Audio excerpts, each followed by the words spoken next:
அன்பு ஆன்மீக தமிழ் அன்பர்களே நண்பர்களே, உங்கள் அனைவருக்கும் தமிழ் யூடியூப் சேனலின் இனிய தமிழ் வணக்கம். தாய்மொழியால் இணைவோம், தாய்மொழியை வளர்ப்போம்.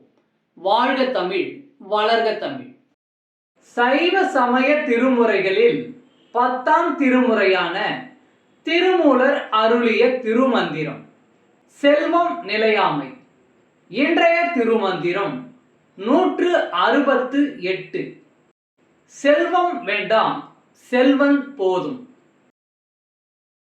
அருளும் அரசனும் ஆணையும் தேரும் பொருளும் பிறர் கொள்ள போவதன் முன்னம் தெருளும் உயிரொடும் செல்வனை சேரின் மருளும் பிணையவன் மாதவம் அன்றே.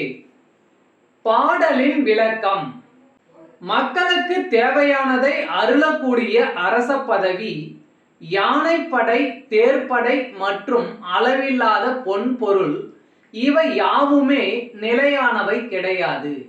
இவை எல்லாவற்றையும் ஒரு நாள் பகைவன் வந்து அபகரித்து கொள்ளும் அபாயம் உண்டு.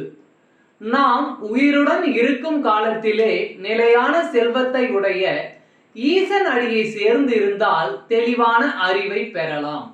நம் துன்பமெல்லாம் மறைந்து போகும். ஈசன் திருவடியை சேர்ந்திருப்பதே சிறந்த தவமாகும். பொருள் செல்வத்தை விட அருட்செல்வமே நிலையானது. அச்செல்வத்தை நமக்கு அருளும் செல்வன் ஈசன் ஆவான். திருச்சிற்றம்பலம்.